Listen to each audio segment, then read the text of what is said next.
Om Vakratunda Mahakaya Suryakoti Samaprabha Nirvignam Kuru Me Deva Sarvakaryeshu Sarvada. Om Shri Mahaganapataye Namaha. Om Shri Gurubhyo Namaha. Harihi Om Sadashiva Samarambham Shankaracharya Madhyamam Asmadacharya Paryantam Vande Guru Paramparam Asmad Gurubhyo Namaha. Shruti Smriti Puranaanamayam Karunalayam Namami Bhagavatpadam Shankaram Lokashankaram Shankaram Shankaracharyam Keshavam Badarayanam Sutra Bhashya Kritau Vande Bhagavantau Punah Punah Ishwaro Guru Ratmeti Mukti Bheda Vibhagine Vyomavad Vyapta Dehaye Dakshina Muktaye Namaha Om Shri Medha Dakshina Mukti Swamine Namaha. Om Sahana Vavatu Sahano Bhunaktu Sahavidyam Karavavahai Tejasvinavadhitamastu ma vidvishavahai. Om Shanti Shanti Shanti. Harihi Om Shri Gurubhyo Namaha. Harihi Om. Namaste Guruji. Once again, everyone. Namaste Guruji. Namaste. Okay. Namaskaram Guruji. So, Namaskaram. Namaskaram. So, as I mentioned in the last class, there are certain prayer verses known as Gita Dhyana Shlokas, which are generally studied, in any detailed study of Bhagavad Gita before we undertake the actual study of the Bhagavad Gita. And the purpose, as we all know, of all prayers is that through these prayers we invoke the grace of the Lord so that we will be able to successfully complete the study of the Bhagavad Gita. And also any obstacles that may come in the way may be warded off, not only for us, but all the people who are interested in studying the Bhagavad Gita. Because any scriptural study is always fraught with a lot of obstacles. It's not easy. You need to have the grace of the Lord to remove those obstacles. So that is why we start everything with a prayer. And we know that Bhagavad Gita is a part of Mahabharata. But these prayers are not part of Mahabharata. Okay. As I told you in the last class, these prayers have been written by a great Acharya called Madhusudana Saraswati. And he has written a very nice commentary, very brilliant commentary on Bhagavad Gita. Before starting the commentary, he writes these prayers. He has composed these prayers. Okay. In the name of his commentary is Gudartha Deepika. Beautiful name, Gudartha Deepika. The lamp which illumines the hidden and deeper meanings of Bhagavad Gita. It's a very famous commentary, and many teachers of Bhagavad Gita follow that commentary, in fact, for teaching purposes, to get the meaning of the Gita verses. And in fact, it is so famous that there's another Acharya wrote a commentary on that commentary. Okay. So, as I said, this Madhusudana Saraswati, before he starts his commentary, this Gudartha Deepika, he has composed, he offers these 9 verses as prayers. And in this, he has offered Namaskara to Mahabharata. He has offered Namaskara to Vedavyasa. He has offered Namaskara to Bhagavad Gita. And he has also offered Namaskara to the central hero of the entire Mahabharata, Lord Sri Krishna. So, Mahabharatam, of course, most sacred book, Mahakavyam, so he offers Namaskara to that. Bhagavad Gita, he offers, looking upon Gita as Mother Saraswati, the Lordess of Jnanam, embodiment of wisdom. Then he offers namaskar to Vyasacharya, the author of Mahabharata and also Bhagavad Gita. And finally, as I said, he offers namaskara to Lord Krishna, who gave the Gita teaching to Arjuna. So actually, the teaching of Gita belongs to Lord Krishna. Vyasacharya is only a sort of a reporter, as it were, no? Receiving the teaching and then giving it to us. But these slokas, I told you four topics are covered, but these are all randomly arranged in the order in which Madhusudana Saraswati has written it. It is not in the order of one namaskara to one entity after another. It's not in that order. So it's all mixed. Okay. And what Swami Paramarthananda has done during his teaching, he's done a very beautiful thing. He has rearranged the order of these slokas so that we go from one namaskara to annamaskara, from namaskara to one entity to namaskara to another entity. So first Bharata Namaskara, then Vyasa Namaskara, then Gita Namaskara and Krishna Namaskara. In that order, he has rearranged it.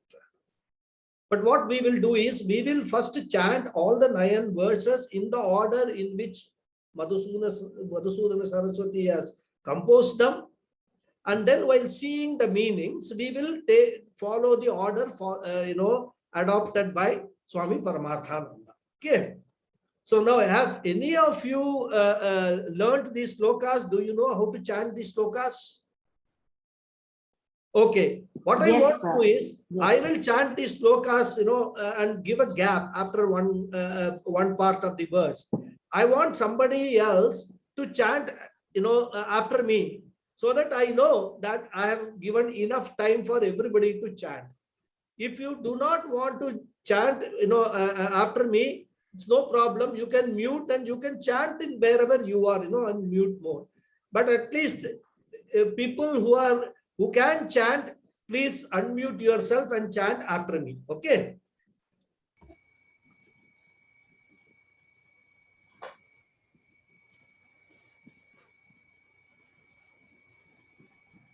Om Parthaya Pratibodhitam Bhagavata. Om Pratibodhitam Bhagavata Arayanena Swayam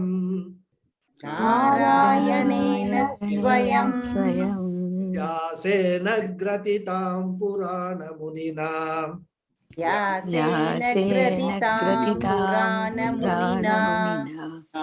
Madhye Mahabharatam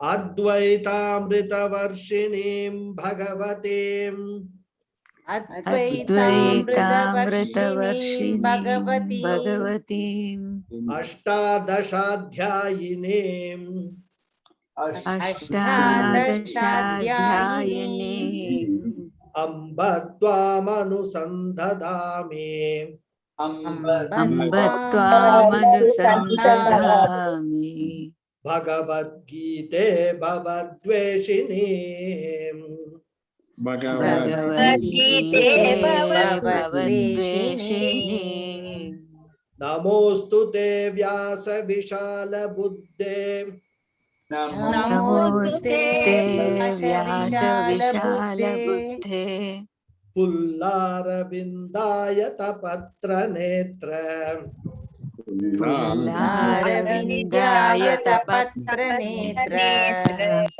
Yena Tvaya Bharata Taila Purnaha Yena Tvaya Bharata Taila Purnaha Prajwalito Jnanamaya Pradipaha Prajwalito Jnanamaya Pradipaha Prapanna Parijataya Prapanna Parijataya Totra Vetraika Panaye Jnana Mudraya Krishnaya ज्ञानमुद्राय कृष्णाय गीतामृतदुहे नमः। गीतामृतदुहे नमः। सर्वोपनिषदो गावो सर्वोपनिषदो गावो दोग्धा गोपालनन्दनः। दुग्धा गोपालनन्दनः। पार्थो वत्सः सुधीर्भोक्ता पार्थो वत्सः सुधीर्भोक्ता दुग्धं गीतामृतं महत्। दुग्धं गीतामृतं महत्। वसुदेवसुतं देवं वसुदेवसुतं देवं कंसचाणूरमर्दनम् कंसचाणूरमर्दनम् देवकी परमानन्दम् देवकी परमानन्दम् कृष्णं वन्दे जगद्गुरुम्। कृष्णं वन्दे जगद्गुरुम्। भीष्मद्रोणतटा जयद्रथजला भीष्मद्रोणतटा जयद्रथजला गान्धारनीलोत्पला नीलोत्पला शल्यग्राहवती कृपेण वहनी शल्यग्राहवती कृपेण वहनी कर्णेन वेलाकुला कर्णेन वेलाकुला अश्वत्थामविकर्णघोरमकरा अश्वत्थामविकर्णघोरमकरा दुर्योधनावर्तिनी दुर्योधनावर्तिनी सोत्तीर्णा खलु पाण्डवैरणनदी सोत्तीर्णा खलु पाण्डवैरणनदी कैवर्तक केशवः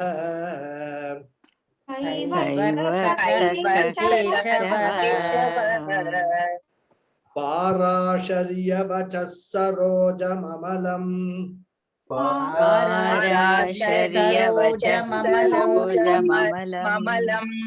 गीतार्थगन्धोत्कटम्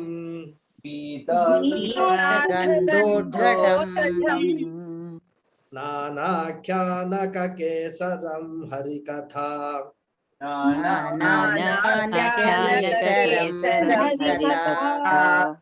सम्बोधनाबोधितम्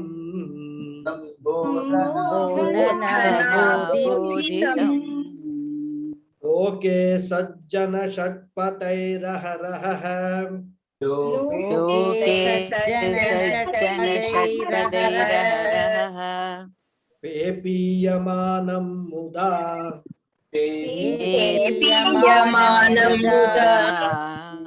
भूयात् भारत पंकजं कलिमल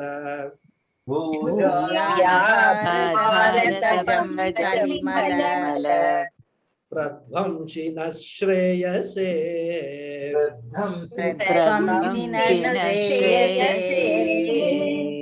मूकं करोति वाचालम्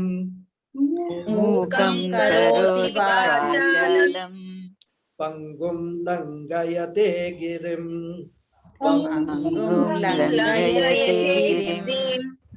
यत्कृपातमहं वन्दे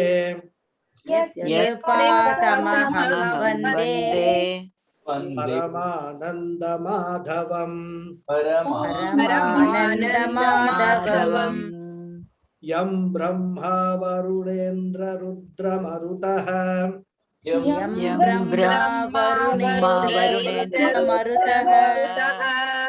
स्तुन्वन्ति दिव्यैस्तवैः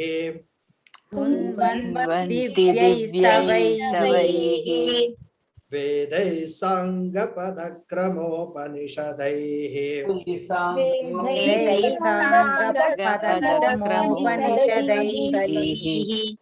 गायन्ति यं सामगाः गायन्ति यं सामगाः ध्यानावस्थितदद्गतेन मनसा ध्यानावस्थिततद्गतेन मनसा पश्यन्ति यं योगिनः पश्यन्ति यं योगिनः यस्यान्तन्न विदुःसुरासुरगणाः यस्यान्तं न विदुःसुरासुरगणाः देवाय तस्मै नमः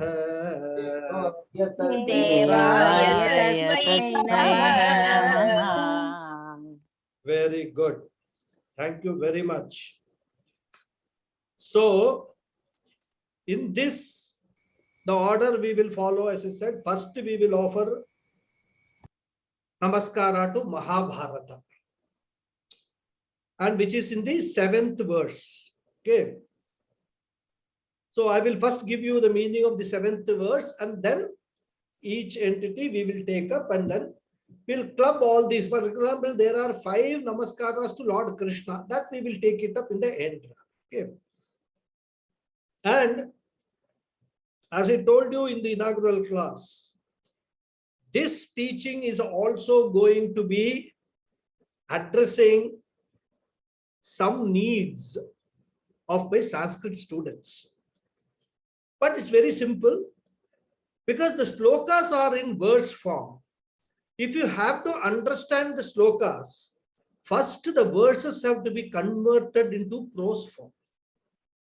That is the first step in understanding the meaning of any sloka. Because it is in certain meters, the words are all put together in a, they're all juxtaposed, and they may not be in the same order like we have it in prose.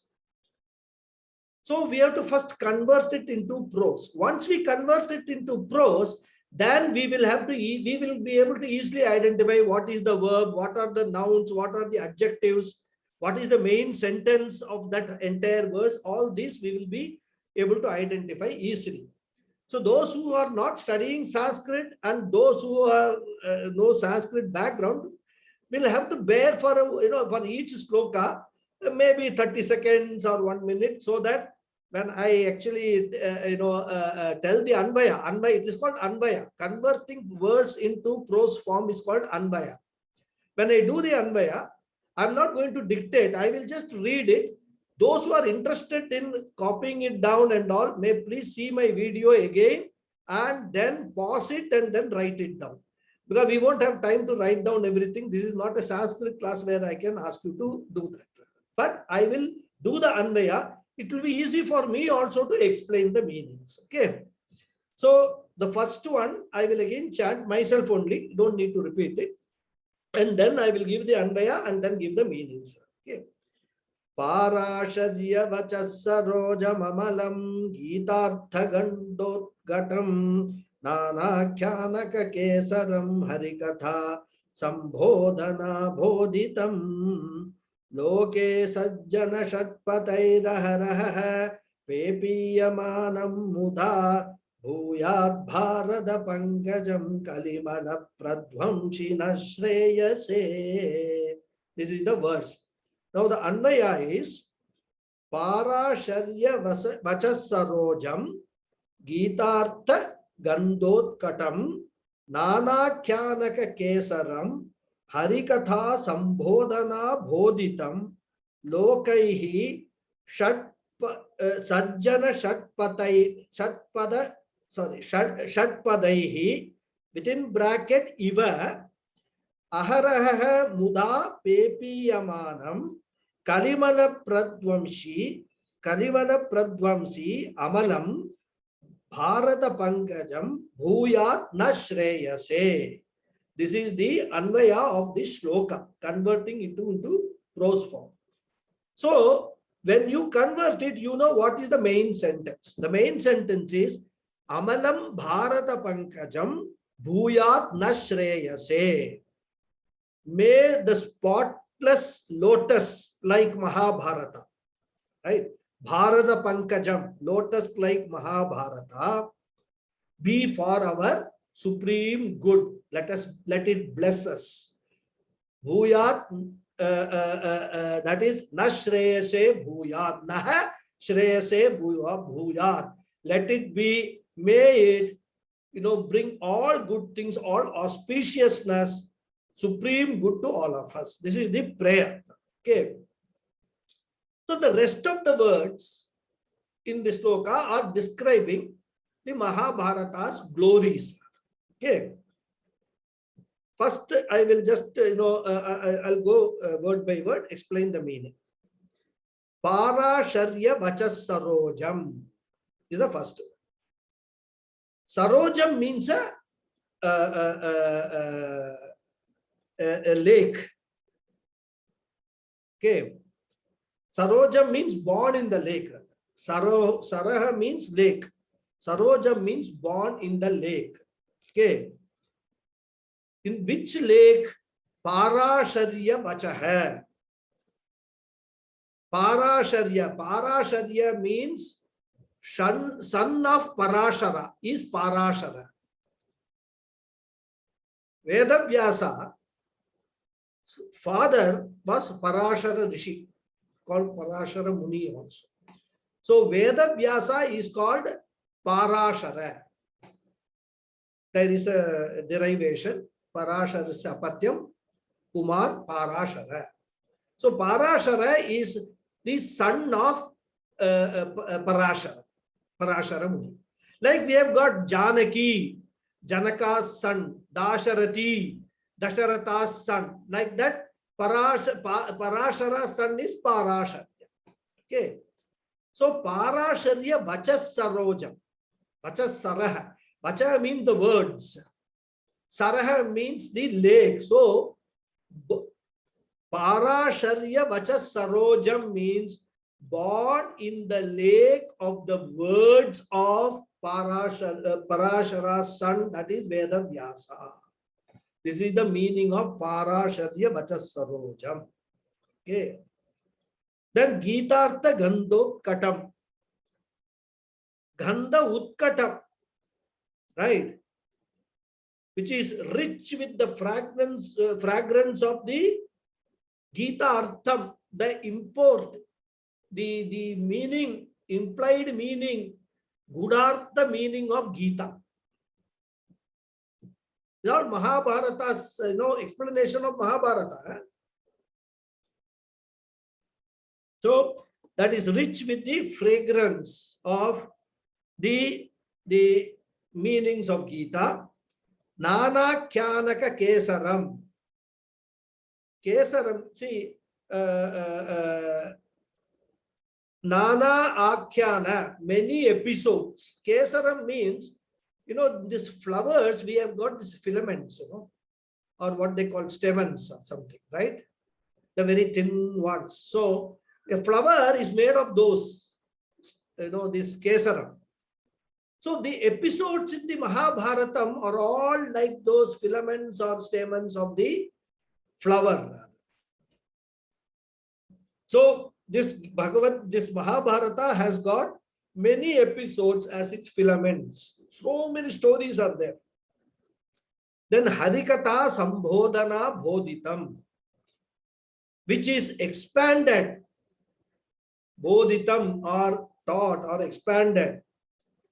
With what? Harikatha. The stories of Lord Krishna, Hari's stories. Then Loke, in the world, seventh case, Loke, in the world, Sajjana Shatpadaihi. Sajjana means noble people. Shatpadaihi is another word for a honey bee. My Sanskrit students will remember, I think in one of the earlier classes we saw this. Honey bee, it is also called Shatpadaihi. It is called 6 legs, Shatpadaihi. That's why it's called, honey bee is called Shatpadaihi. Okay. So, noble people who are compared here to honey bees, what do they do? Aharaha, day after day, Pepiyamanam, they drink, right?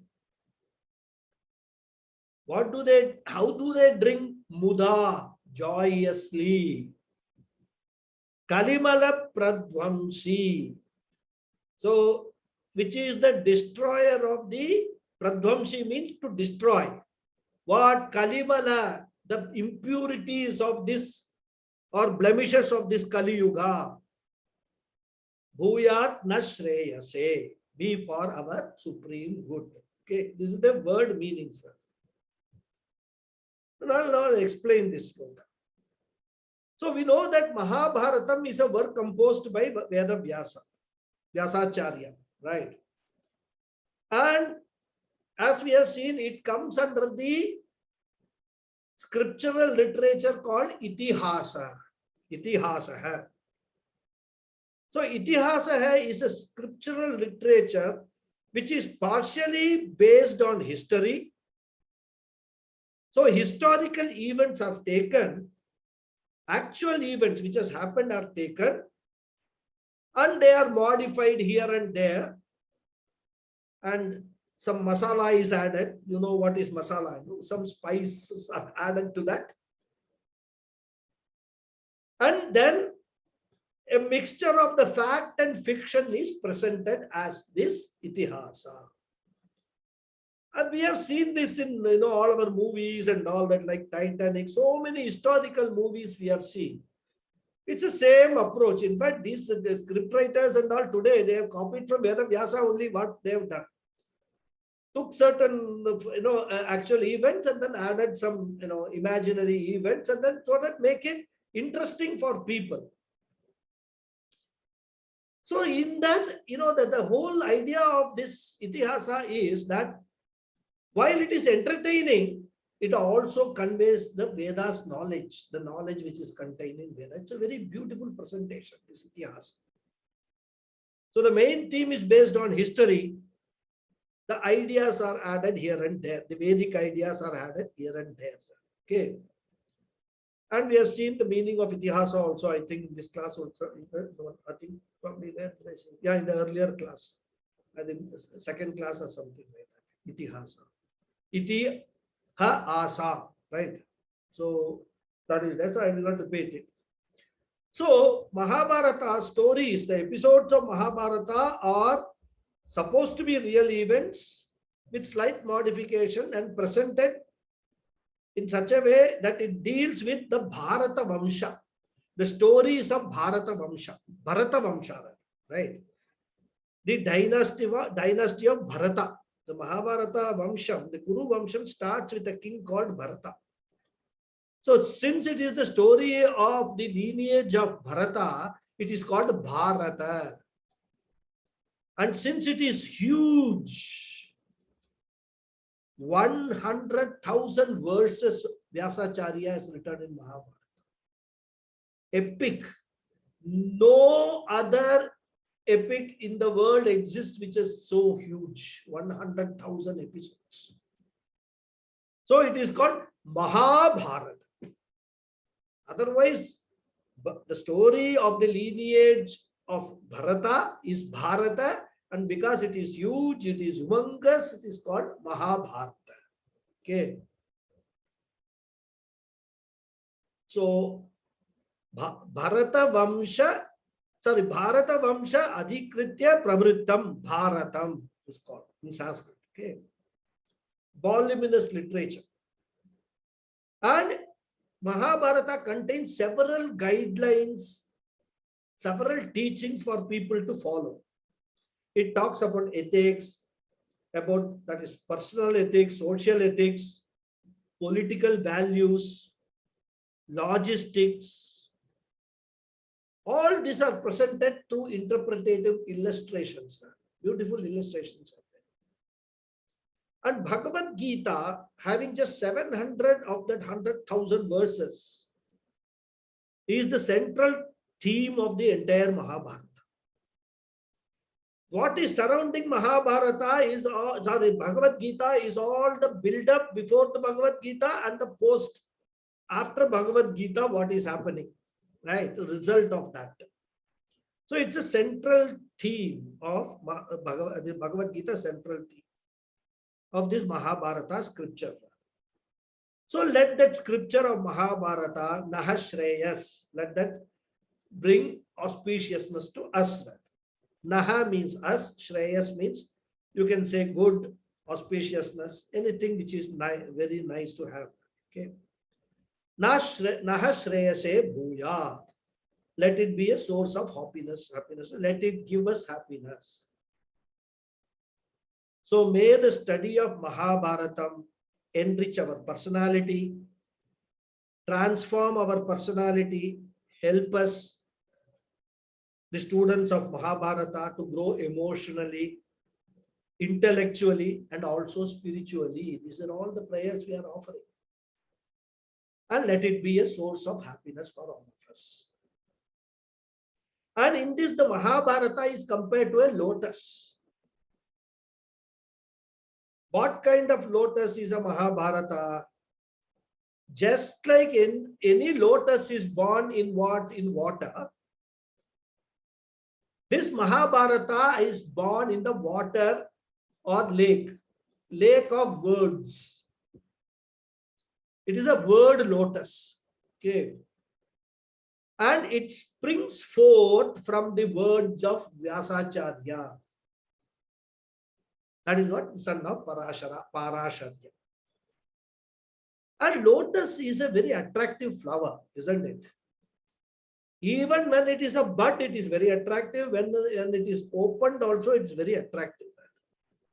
Very beautiful. And it is attractive to the nose. There's a nice, mild smell you will get in lotus.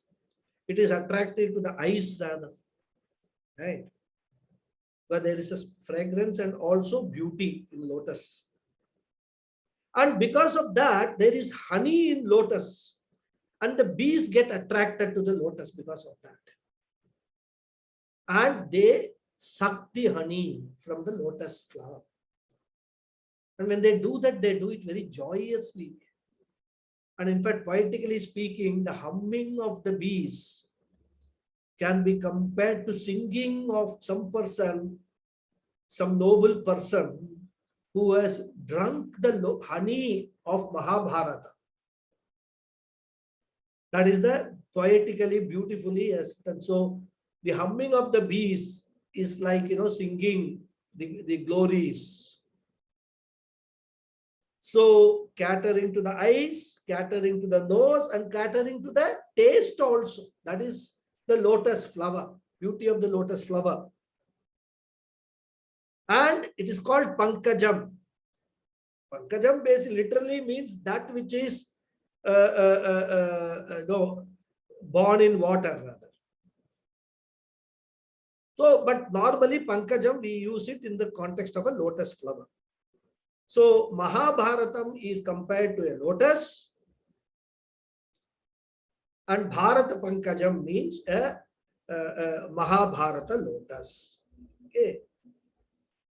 And from this, a very important idea is conveyed. Lot of people have this, some sort of an idea that keeping a Mahabharatam or studying Mahabharatam is not good. It will lead to a lot of fights in the families and all that. There is some sort of a superstitious belief is there in people. In fact, I was told in another class, when I actually passed my higher secondary, that is my school, in the farewell party, our principal, he presented us with one abridged version of Bhagavad Gita text, small one, you get it in the Gita press. I was very happy. I didn't know anything about Gita or any scriptures and all at that time. We were all school students. I was happy that some book has been given by the school. I took it home very happily and showed it to my mother. See, school has given our farewell party gift, this Bhagavad Gita. My mother blew up. She said, what nonsense? For young students like you, they are giving Bhagavad Gita. They want to make you sannyasis or what? You should not study all these things. And she actually kept that book away somewhere. She hid it from me. By mistake also, I should not study. So this problem, lot of us, people have got this mental block. Mahabharatam, Bhagavad Gita and all should not be studied at home, should not be kept at home. Of course, this was earlier times. These days, people have become more mature and they understand all these things. So here, the message of this Mahabharatam prayer itself is, it will do good for us if we study the Mahabharatam, learn, not watch Mahabharatam series for entertainment. You can watch the entertainment, but in the entertainment, what happens is the messages get completely drowned. What are the real messages required for a good living for us, for the right living for us? Those messages get drowned. No knowledge is coming forth from these kind of serials, TV serials. They are meant for an audience to enjoy, entertain, and forget. And again, replay it during Corona times when there is lockdown. People don't know what to do sitting at home. Show Mahabharatam and Ramayanam series. But that's not the purpose. Mahabharatam, Bhagavatam and all should be studied for what? To find out what is the inner meaning, what is the implied meaning of all those verses. Those Maharishis, those great people like Acharya have not just, they are not film producers. They have not created all these things for entertainment. They are meant for teaching, learning. That should be our approach. So if we read Mahabharata, study Mahabharata, Bhagavad Gita and all, with an approach for our own betterment, then it is always good. So you can keep Mahabharata at home, Bhagavad Gita at home, study it, do Parayanam if you want, no problem at all. It will only do good to us. Okay. So there is a misconception, it's a blind belief. So that has to go away.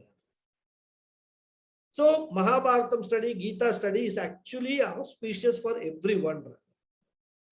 Then of course, having described Mahabharatam as a lotus, the other words are all further description of that Mahabharata lotus.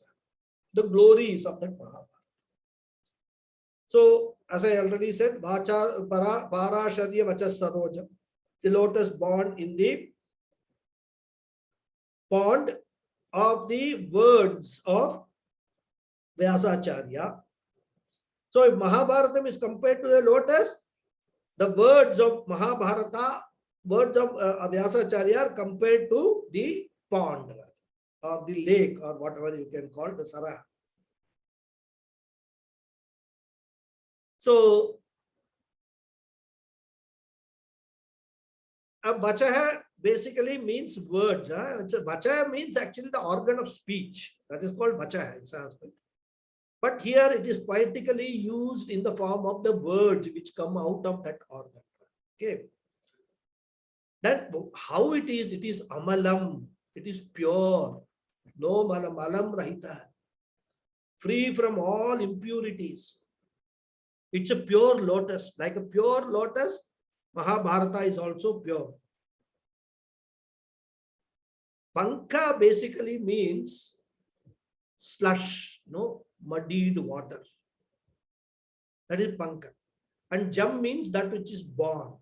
So Pankajam means that which is born in muddied water. Anything, even a lily is born in muddied water. That also can be called Pankajam. But normally, as I said, Pankajam, we use it only for lotus. Okay.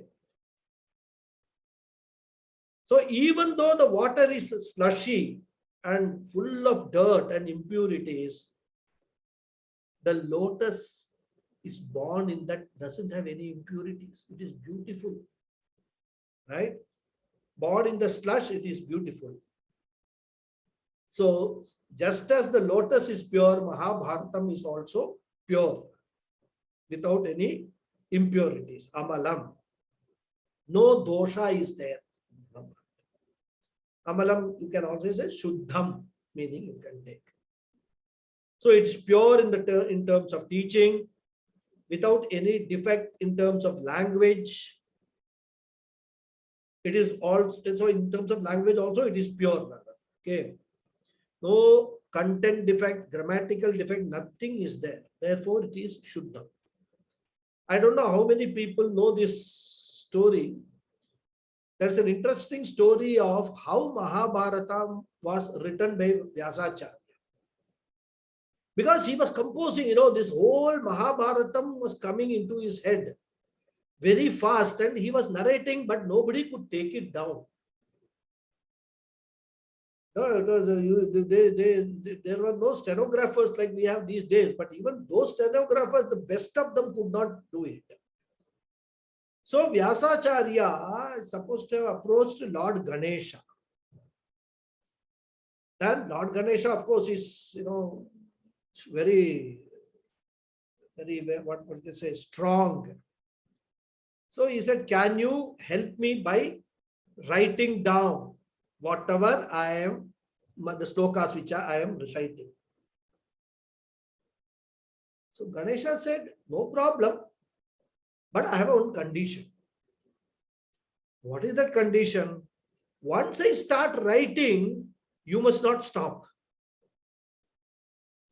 So you should continuously, the slokas should come. Then I will write. So Vyasacharya said, okay, I will not stop. But I have one condition. What is that condition? You must write the sloka after understanding the meaning of the sloka. Then only you must, write it, If you don't understand the meaning, then I will stop. So Ganesha agreed for that also. So they started dictating. Ganesha broke his tusk, one tusk, and then he started writing. That is why he is called Ekadanta. The one tusk which Ganesha in Shaivism, in our Smartha, this thing, philosophy, he has only one tusk, Ekadanta. That's the reason, because he broke one tusk to write. So now what happens is he went on writing, but Vyasacharya had to take some pause somewhere to think of the next sloka, right? But condition is he cannot stop. So what Vyasacharya did was, in between, he will introduce a very complicated sloka. It will be perfect in grammatical terms, but it will not be easy for Ganesha to understand the meaning. So Ganesha will take some time to understand the meaning for writing it. In the meantime, Vyasacharya would have composed more slokas. So he borrowed time from Ganesha by introducing some, what they call Vishama Vritti, that some very complicated, slokas will be there. They're not very easy to interpret also. You have to know a lot of things to interpret the slokas. This is Vyasacharya. This is a very interesting story, a side story rather. But all these slokas are Shuddham, pure. Okay. And this Mahabharatam is very, very attractive. Why? What makes it attractive? Gitartha Gandha Utkatam. Utkatam means prominent. Okay. Popular, famous, Utkatam. Very well known. Attractive also you can take that. All these meanings are there. So which draws the attention of the people because of what? Gandha Utkatam, because of the powerful fragrance. Gandha Utkatam. Gandha means fragrance. The nice smell. So Mahabharatam lotus has got a very powerful fragrance that anybody around it will get attracted to it. Now, question is, what is the fragrance of Mahabharatam? Here the author says, Madhusudana Saraswati says, Gita Artha. The teaching of Bhagavad Gita is the fragrance of the whole Mahabharata. In fact, Mahabharata will not exist without Bhagavad Gita, and Bhagavad Gita will not exist without Mahabharata. Both are intertwined. Like a flower and its fragrance, you cannot separate them. So if Mahabharata is the lotus, Bhagavad Gita is the fragrance of that lotus. And Mahabharata is popular because of Bhagavad Gita only. Gitartha. Gitartha, artha here means not just meaning but teaching also. Okay. So this is the meaning of Gitartha Gandha Utkatam. Then Nanakya Nana Kyanaka Kesaram. As I said, Kesaram means those filaments, small thread-like thing which is there in the flowers. It's called stamen also. I mean, in some texts I've seen. So Mahabharatam is like a flower, and the filaments of this Mahabharatam lotus, what are they? They are compared to the filaments. They are the several Akhyanas. Akhyanas means stories. So even though Mahabharatam is one book, it's a one text, but it contains hundreds and thousands of small stories. So many stories are there in Mahabharata. And they are beautiful and very meaningful also. Each story will have some, message to convey. In fact, many Sanskrit scholars have written independent text based on some of those stories itself, which is there in Mahabharata. The story of Shakuntala, which is there. It was beautifully converted into a very great, beautiful drama by the great Kalidasa, Abhigyana Shakuntalam. And that story of Abhigyana Shakuntalam is nothing Mahabharata Shakuntala's story. Like that, there are thousands and thousands of people, they have taken stories from Mahabharata. Even today, if you actually sit, if you know Mahabharatam and Ramayanam, these two, and see each and every movie which has come at least till 10 years ago. I mean, I don't know about the current movies, I don't see any of them. You will find that the theme of that movie will have some similarity to one of those stories. Nothing more can be imagined. Veda Vyasa has imagined everything is there. All those stories are there. Okay. So these stories are compared to the filaments which are there in the flowers. Nana Akhyana Kesaram. Akhyana means stories. Nana means varied, different, many. Right. So many small stories. Again, story of Harishchandra. Again, it comes in Mahabharata only. So all these things, are there. So that is the Nana Kyanaka Kesaram. And not only that, it is Harikatha Sambodhana Bodhitam. Because, as I said, lotus is, one is a lotus bud which is there, and there's a lotus flower will there. Bloomed, expanded lotus. And both are beautiful. But the bud beauty you cannot fully enjoy. Whereas a fully bloomed lotus is very, very attractive. That's why in all pujas and all that, they at least have 2-3 lotuses they will put to add attraction to the puja. So we buy the bud and then separate them, open them by hand, because if the lotus flower has to, bloom, by the time we pluck it and then bring it back, it will again become a bud.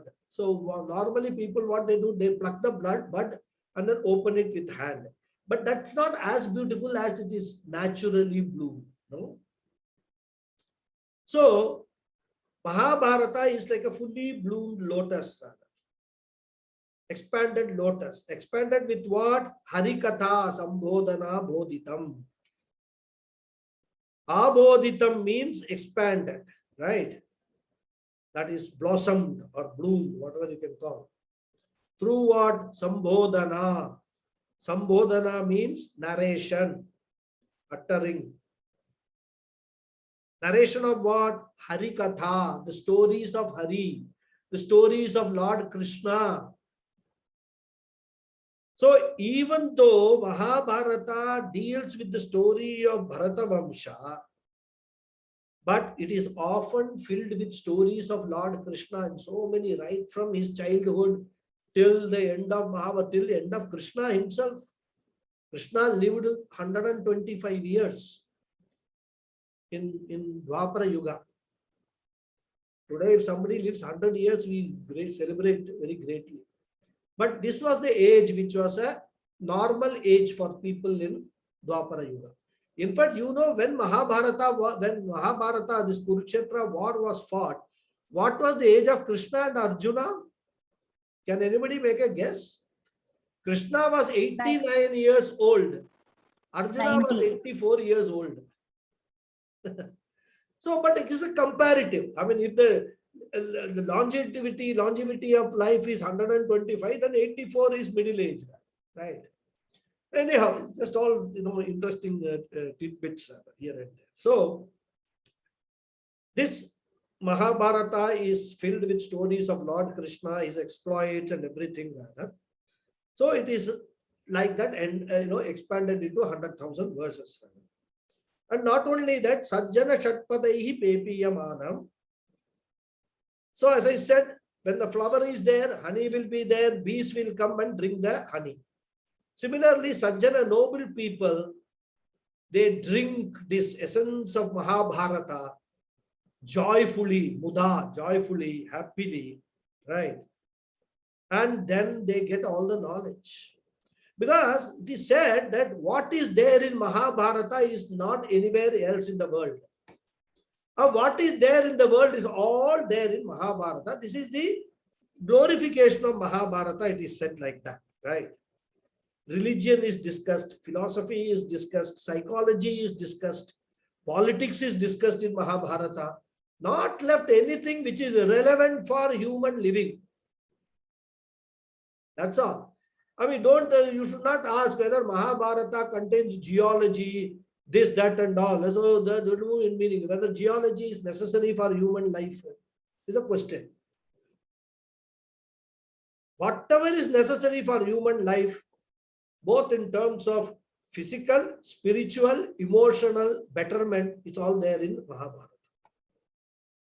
Human relationships discussed. So any of this relating to human beings there, Mahabharata is there. It has been dealt with by Acharya. And he has brilliantly discussed everything. There is a sloka. Dharmecha, artecha, kamecha, mokshecha, bharatarshabha, yad ihasti tad anyatra, yad na ihasti na tad kutrachit. That is a beautiful sloka. What it says is, there is no topic which is not discussed in Mahabharata. So it is not a work of some superstition, but it is very live and valid treasure house of wisdom and dealing with every aspect of human life. Therefore, all students who want to learn, they are all noble people are like the honey bees. They come to the Mahabharata flower, lotus flower, Sajjana Shatpataihi, Aharaha, every day they drink the honey like essence of Mahabharata, right? And there are stories for children, for every age group also there are stories. Mahabharata, there is a Sri Rajagopal Acharya has written a very small, abridged edition, very small Mahabharata. It's a very lot of stories for children and all, very useful. So, family problems are discussed, human relationships, as I already told you. Ultimate truth of the creation is also discussed, which Bhagavad Gita is talking about that only. So superficially it is a story, but you go beyond it or behind it, it's a study of various sciences. And therefore, Sajjana Shatpadai aharaha Pepiyamanam. They drink the honey of wisdom by inquiring into the analysis of Mahabharata in general and Bhagavad Gita in particular. So they suck the honey of wisdom. Pepiyamanam means repeatedly suck. Pepiyamanam is not once. Repeatedly suck. Pepiyamanam, third gana. Okay. I think so. Huh? Or no, it is Pada, may not be. Let us not get into that. So loke in this world, and when do they do that? Aharaha, day in and day out, every day. Okay. First time when they study, they get one meaning. Second time they study, they get another meaning rather. So it is a beautiful kind of a the verses are. It's like a diamond, different from different angles, different hues will come from in a diamond. Different faces, they refract different hues. There are psychologists who study Mahabharata to unearth the valuable lessons of human minds. In fact, it's true. Study of Karna itself, you take, it's a lifelong study. Such a character, complicated character, Karna. Study of Duryodhana, many people, only Duryodhana you study human psychology. Draupadi, she's another study, study of Kunti, another character. Very, very, each character is so beautifully etched, and all the varieties of human psychology has been brought out beautifully by Acharya in the different characters of Mahabharata. We all talk about Shakespeare because Shakespeare has been marketed very well by the Westerners. But we have not studied Mahabharata. If you study Mahabharata, Shakespeare will look like a student of Vyasacharya. That is the beauty in which he has dealt with. So, Pepiyamanam Muda and Kalimala Pradvamshi. So, Mahabharatam is a literature which can destroy the problem which is prevalent in this materialistic world, materialistic universe in this Kali Yuga. But Kali Yuga predominantly is meant for materialism. Right? Cutthroat competition, compromises with values, all these things are all Kali Yuga Lakshanas. The very word Kali means fight and quarrel. That is the meaning of the word Kali. So even in sports, there will be cheating, there will be match fixing and all. Competition will be there. Live and let live philosophy will be done away with, and live and let die philosophy will come. Only I should prosper, everybody else should not prosper, everybody else should be destroyed for me to prosper. People will try in their own way, try to go up in life, in their career and all, by putting their legs on other people's heads rather. All these things we are seeing. I mean, today in corporate world and all, we are seeing all these things happening. Why? Because it's all Kali Yuga. In Kali Yuga, this is what is going to happen. There will be materialism, valuelessness, and our mind will be colored by all those things. We will start questioning why we should do this, why we should not do this and all. So, if we should not be affected by all these things, Mahabharata is the medicine for the Kali Malam. Malam means impurity. So, all these things, psychological problem of children, psychological problems of all ages rather, different ages, even old age and all. Mahabharatam proper study will give us answers how we must address all these problems in our life.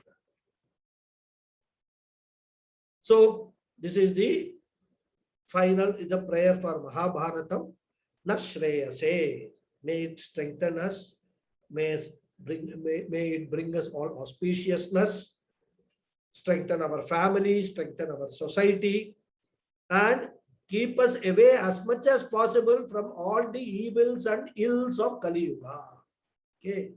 So may the pure lotus of Mahabharata, which was born in the lake of words of Vyasa, which is rich with the fragrance and the import of Gita, which has many episodes as its filaments, which is expanded through the narration of Hari's, Lord Krishna's stories, and which are drunk day after day, joyously by noble people in the world, like the bees drink honey from the lotus flower, and which is the destroyer of the impurities of this Kali Yuga, be that Mahabharata for our supreme good. May it bless us. So this is Bharata Namaskara. In the next class, we will go to Gita Namaskara. Okay. I will say the prayers, and if there are any questions, you can ask. Om Purnamadav Purnamidham Purnat Purnamudachyate Purnasya Purnamadhaya Purnameva Vasishyate. Om Shanti Shanti Shanti. Harihi Om Shri Gurubhyo Namaha. Harihi Om. Thank you all very much. Thank you, Mama. Hari Om. Namaste, Guruji. Hari Om, Guruji. Thank you, Hari Om, Guruji. Namaskaram. Mama, I have a Namaskaram, question. Guruji. Thank you. Guruji. Hari Somebody has a Om. question. Thank you, Thank you, Guruji. Guruji. Thank you. Thank you. Mama, Yeah. Thank you. when we say One minute, Mahabharata, let all say thank you and say goodbye, good night and all, and then you can ask the question. Guruji, I have a request to make. Yes. Next week, when you start the class, kindly recite these 9 Jnana slogas once again, Yeah. without anybody repeating. Okay. See, what normally we I get will do the- is, in every class, till we finish them, all the meanings of Dhyana slokas, it may take 3 or 4 classes, right? Every class, Dhyana slokas, I will be reciting the whole Dhyana slokas. It won't be repetition like what I did today. Okay. Okay, thank you. Yeah, I will not be expecting people because that will be, it will take more time. But today being the first day, I said this. Then when we start the Gita classes, I will follow what we used to follow in the Gurukulam. We will chant the first sloka and the last sloka that I will chant, and then do the Gita study. So that, it would have been like offering the prayers, but we will not do all the 9 verses, the first and the last one. Even when I do the Gita Parayanam every day, I do that only. First and last sloka I chant before. And of course, I also chant one sloka, prayer verse, which Adi Shankara has written before his Bhashyam. So that also I chant. Maybe we will include that also. That's also a very nice prayer. Rather. So this is the pattern I am going to follow. Okay. Thank you, sir. Thank you. Thank you, Guruji. Thank Yes, you. any question? Who was having a question? Mama, it may be a very silly question, but is there any correlation between King Bharata of Mahabharata and Bharata of Ramayana? No, there's no connection. No correlation. Okay. See, Bharata is a very common name in those days. Okay. So people used to name, like Ramayana also, they have named Bharata because he's the famous king rather, right? Like we have got now, see, when I named my daughter Shruti, it was a very uncommon name. I thought it's a very great name. Afterwards, everybody started naming their daughter Shruti. Now it's become a very common name. So like that, names, there is no correlation between Ramayana, Bharata, and the Bharat king, the Bharata king, who was the originator of the Kuru clan, entire Kuru clan. No connection. Any more questions, doubts, comments, observations? Guruji, is there any book recommended so that we can follow your coaching and See, you which is can take available? any book on Bhagavad Gita, because I am not going to deal with the Bhashyam, right? This is only Moolam. Bhashyam, I will refer for my purposes. I will probably tell you Adi Shankara has said this like that. But the main teaching will be on Moolam only. So any Bhagavad Gita book which is you can lay your hands on, you can take it or even download it from the internet. Some of the books like Puja Swamiji's, there is a beautiful small book, Bhagavad Gita, Srimad Bhagavad Gita. In fact, I follow that book because I am very sure that it doesn't contain any mistakes. Puja Swamiji himself has actually gone through it, and he has given a very short explanation for each sloka. Very short explanation. It doesn't give us the real flavor, but it's a very nice book, very beautiful book. If you are in India, that book will be available in the Aavignidhi Gurukulam rather. You can buy that book. And, Mama, I got it. Same one. Aavignidhi. Exactly. That's a good, very nice book. Aavignidhi Ashram. Yeah, Aavignidhi, and big print also. The print is not very small, so it's very legible print. So that's a good book. You can. It is available online through the Arshavidya Okay. website. So that also. Madam, can you share me the link so that I can buy it? Can you share me the link? Yeah, you can. You can actually, you can just go to Arshavidya Gurukulam Aavignidhi, you will get it. That way different. What I will do is I will circulate the link to everybody in our study group, so that those who want to buy can go to the link and place the order. Yeah, sure. Thank you. Thank you, But it's a Guruji. nice Thank book. I mean, I follow that Puja Swamiji's book. It's a very beautiful book, rather. In fact, we Okay. were given free when we were in the course. But it's a It nice will be in book. English it will be in English. English, yeah, Sanskrit, of course.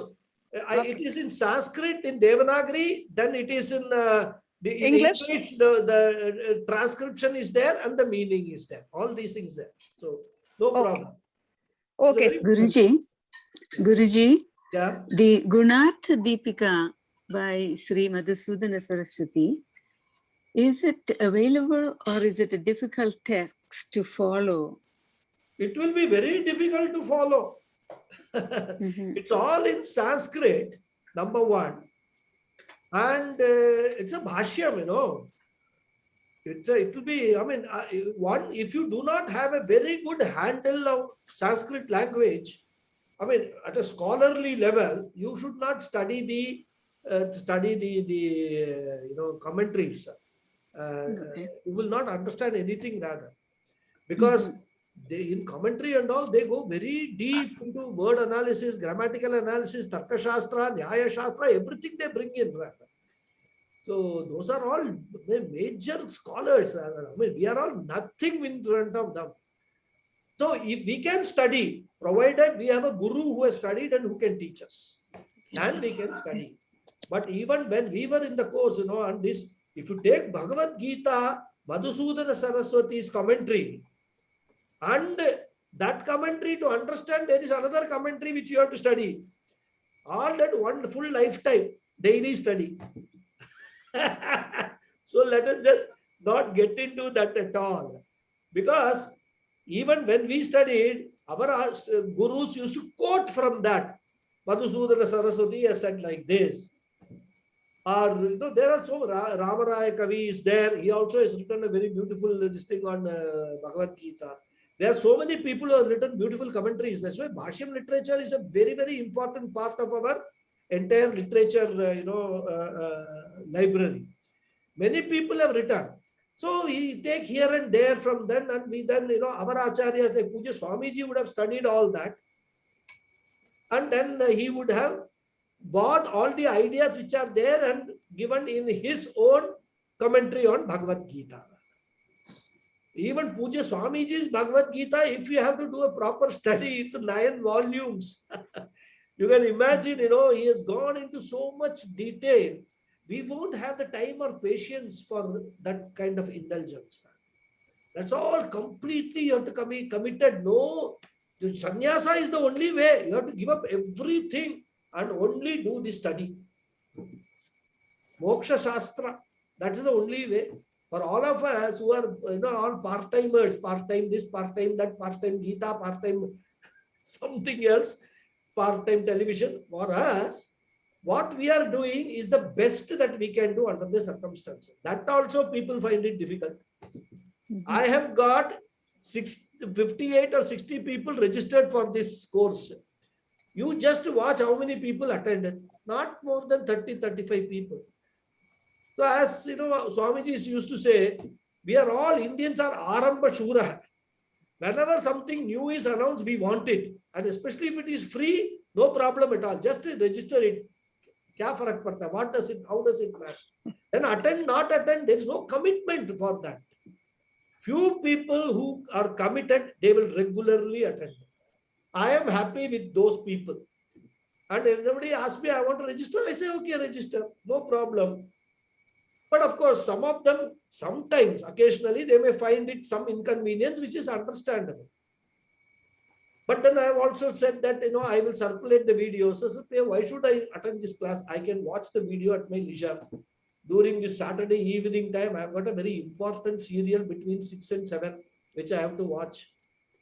Some soap opera. So I will watch that, and this one, leisurely, night when I am lying down in my bed, I will take my phone and then watch Bhagavad Gita by Acharya Ganapathy. This is what people will do. So that is, ultimately, if we want to waste our time doing all these kind of things, is also our choice. Bhagavan has given us the free will to do whatever we want. So why I am saying is, don't get into Madhusudana Saraswati commentary or even Adi Shankara. Those who are interested in Adi Shankara's commentary, there is a beautiful, very, very less price, 100 rupees only in Gita Press with Shankara Bhashyam, Bhagavad Gita. That you can also get, from Gita Press rather. The online you can go. But what will you do with that? It's a whole thing is in Sanskrit. We have studied the whole Shankara Bhashyam. In Sanskrit, we have studied. I have studied at least Gurukulam, we were taught. But for those who do not know Sanskrit, and I don't think any of my students have reached that stage that they can read this thing and then understand it, unless I teach them the Bhashyam, which will take maybe 1,500 classes. So it's of no use. But this is No, the I shall stay content with the blessings that we have in news, Guruji. Thank you. That's okay. I mean, that's how the Guru Parampara goes. No, we could have done it. Suppose, I mean, like Swami Paramarthananda and all, young age itself, he went to the Gurukulam, studied, took sannyasa, and his whole life has been spent on that. Are we in that position? Nowhere near. Nowhere near. We are not even 10% near that. Forget about anything. So we can't compare ourselves with Swami Paramarthananda or Swami, at least Swami Dayananda Saraswati, till about 30 years of his age. Till he came into contact with Swami Chinmayananda, he was like us only. But after that, once Swami Chinmayananda gave him sannyasa, everything, just left everything and then totally got immersed in that, went to Rishikesh, secluded himself and studied, went to different gurus and studied. So their life has been totally devoted to that, not like our lives. So let us see. I mean, if not in this Janma, this is a very good beginning we have done in this Janma. 100% it's some very near future Janmas, we will get more opportunity to go into the deep waters of these scriptures. That is assured.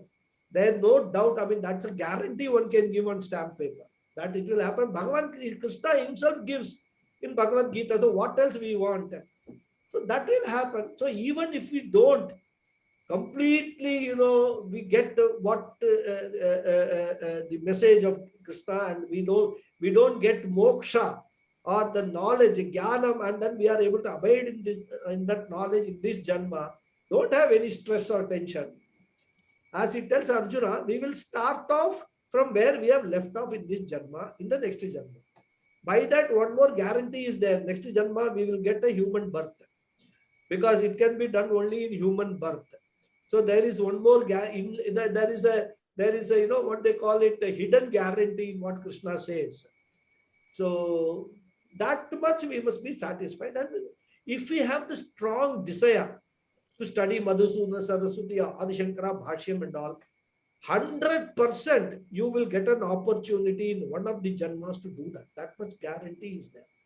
That is the blessing of That's your blessings, Guruji. Yeah, that's the message of these the blessings of the scripture. Okay. Anyhow, don't worry, we will continue in the next class. Okay.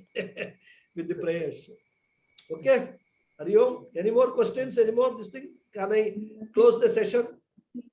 Yes, Guruji. Thank you so much. Thank you very much. Thank you. Thank you very See you much. next Saturday.